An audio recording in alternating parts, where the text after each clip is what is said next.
বর্তমানে চর্মরোগের চিকিৎসা করা আমাদের পক্ষে বড় একটা হিমশিম খেতে হয়। অনেক চ্যালেঞ্জের মোকাবেলা করে তারপর আসে কিন্তু আমাদের স্কিন ডিজিজের ট্রিটমেন্ট দিতে হয়। এর কতগুলো কারণ আছে। বেশ কিছু ড্রাগ রেজিস্ট্যান্স হয়ে গেছে, যার পরিপ্রেক্ষিতে সেই সনাতন পদ্ধতিতে সেই চিকিৎসা করলে কিন্তু আর সেই চর্মরোগ ভালো হয় না। তার ভিতরে ডার্মাটোফাইটোসিস, টিনিয়াসিস, হ্যাঁ, ফাঙ্গাল ইনফেকশন, এগুলো কিন্তু অন্যতম। জি, আসসালামু আলাইকুম রহমতুল্লাহি ওয়া বারাকাতুহু। আমি ডাক্তার মীর শহীদুল ইসলাম। আমার চেম্বার শুভেচ্ছা 255, ঐতিহ্যবাহী শেখঘাট, সিলেট। জি, আপনারা যদি একটু গুগলে সার্চ দেন, ডাক্তার মীর শহীদুল ইসলাম কথা লিখে সার্চ দেওয়া মাত্রই আমার ভিজিটিং কার্ড পেয়ে যাবেন, আমার মোবাইল নাম্বার পেয়ে যাবেন, আমার হোয়াটসঅ্যাপ পেয়ে যাবেন, আমার ইমো নাম্বার পেয়ে যাবেন, এমনকি আমার লোকেশনটাও আপনি পেয়ে যাবেন। লোকেশন ট্র্যাক করে আপনি আমার চেম্বারে বেড়াতে আসলে আমি আপনাকে নিয়ে এক কাপ চা খাওয়ার সুযোগ তো পাবো। আসবেন, আপনাকে আমন্ত্রণ রইল। জি, দর্শক শ্রোতা, আলোচনা করব চর্মরোগ নিয়ে। চর্মরোগের চিকিৎসা করা একটা চ্যালেঞ্জিং ব্যাপার। প্রথমেই আসি চর্মরোগ। চর্মরোগ বলতে আমরা কি বুঝি? রোগ মানে রোগ জড়তা, রোগ জীবাণু।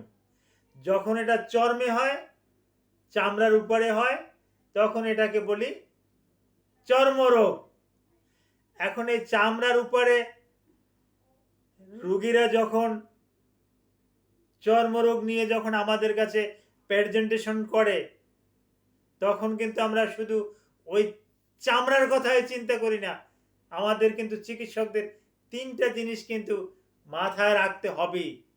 যারা আমরা স্কিনের ট্রিটমেন্ট অত্যন্ত সতর্কতার সাথে করি, তাদের কিন্তু একটু অত্যন্ত গভীরতার সাথে গভীরে গিয়ে তারপর আসে কিন্তু ট্রিটমেন্টটা করা উচিত। আমাকে কিন্তু স্কিনটাকে ভালো করে দেখতে হবে, ওখান থেকে আমাকে শনাক্ত করতে হবে। একই রকমের ডিজিজ কয়েক প্রকার আছে।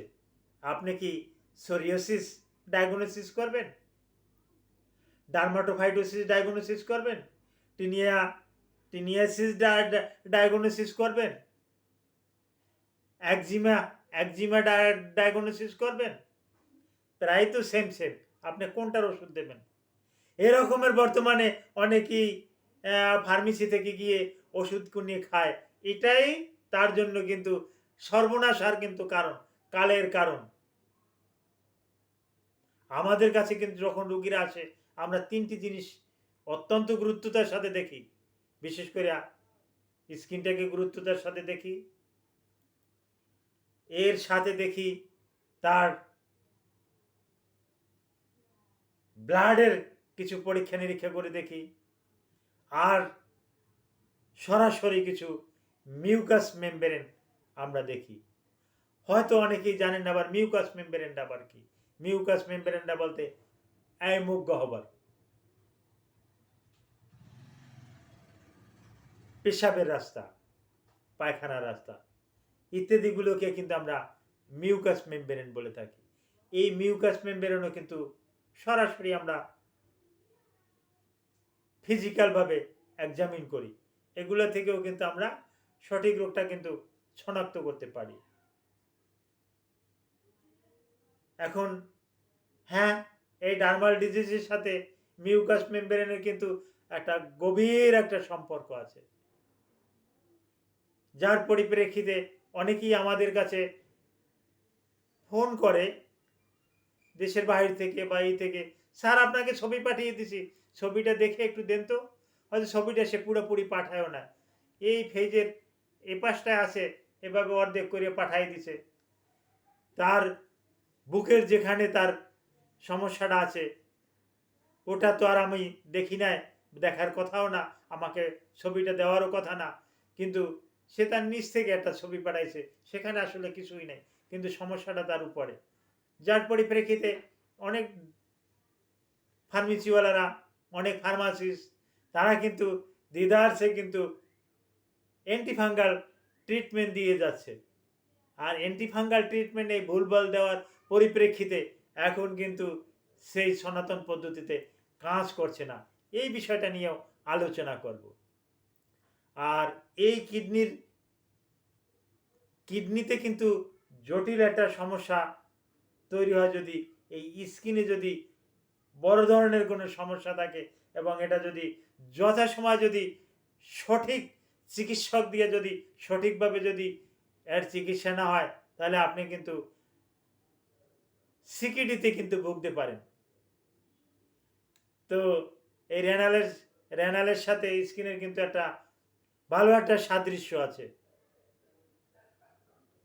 আর বিশেষ করে এখন একটা গুরুত্বপূর্ণ বিষয় না বললেই নয় যে সাধারণ রোগী সারছে না।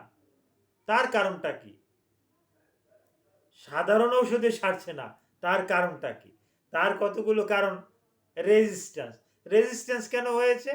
আপনি ওই ড্রাগের ওই জীবাণুর অ্যাগেনিস্টে আপনি একাধিক ড্রাগ ব্যবহার করেছেন, কিন্তু নির্দিষ্ট ডোজে নির্দিষ্ট মাত্রায় আপনি ব্যবহার করতে অক্ষম ছিলেন, যার পরিপ্রেক্ষিতে আপনার জীবাণুটা আপনার শরীরের জীবাণুটা কয়েক গুণ শক্তি নিয়ে বেড়ে গেল। উদাহরণস্বরূপ এরকম বলতে পারি, যেমন মেলাসিজিয়া ফারফার, ট্রাইকোফাইটন রাবরাম, এই যে কতগুলো জীবাণুর নাম বললাম, ক্যান্ডিডা অ্যালবিক্যান্স, এই যে কয়েকটা জীবাণুর নাম বললাম, এরা একটা সময় শুধু নাইস্টেটিনেই কিন্তু এরা ভালো হয়ে যেত। নর্মাল একটা ঔষধ নাইস্টেটিন, এতে ভালো হতো। এখন নাইস্টেটিনই ভালো হয় না, ক্লোট্রাইমাজলে ভালো হয় না, ইকোনাজল নাইট্রেটে ভালো হয় না, ভালো হচ্ছে না মাইকোনাজল নাইট্রেটে, ভালো হচ্ছে না অক্সিকোনাজলে, ভালো হচ্ছে না টারবেনাফাইনে, ভালো হচ্ছে না লুলিকোনাজলে, ভালো হচ্ছে না সাইক্লোপিরক্সে।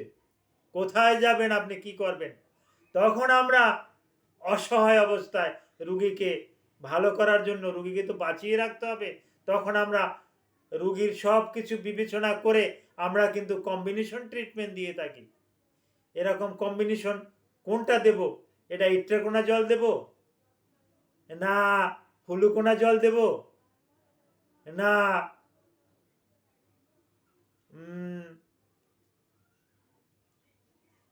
টারবেনাভাইন দেব, না আরো এরকমের কত ড্রাগ আছে, বড়িকোনা জল দেব, না ফ্লুকোনা জল দেব, না পচাকোনা জল দেব, এর সাথে অয়েনমেন্ট কি দিতে পারি, এর সাথে ক্রিম কি দিতে পারি, এরকম একটা চিন্তা ভাবনা করে তারপর কিছু আমরা কম্বিনেশন ড্রাগ আমরা নিজেরা কিন্তু চিন্তা ভাবনা করি। এটা সৃষ্টিকর্তা আমাদের ভিতরে একটা ব্রেন দিয়েছে, এই ব্রেনটা কালচার করে তারপর আসে কিন্তু আমরা সঠিক একটা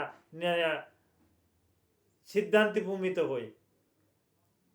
হঠাৎ করেই কিন্তু আপনি একটা স্কিনের রোগীর ট্রিটমেন্ট দিতে পারেন না, উপকার তো হবেই না, অপকারও হবে। তো হ্যাঁ, স্কিনের রুগী যারা আছেন সরাসরি আমার কাছে বা ডার্মাটোলজিস্টদের কাছে আপনি যাওয়ার চেষ্টা করবেন, ওখানে একটা ভালো ফল পাবেন। আর ফোনেও যারা দূরে দূরে আছেন পিকচার সহ পার্সোনালি আলাপ আলোচনা করবেন, চেষ্টা করবো আপনাকে একটা পরামর্শ দেওয়ার জন্য। সৃষ্টিকর্তা সকলকে ভালো রাখুক। আমি ডাক্তার মীর শহীদুল ইসলাম আপনাদের থেকে বিদায় নিলাম। আসসালামু আলাইকুম রহমতুল্লাহি ওয়া বারাকাতুহু।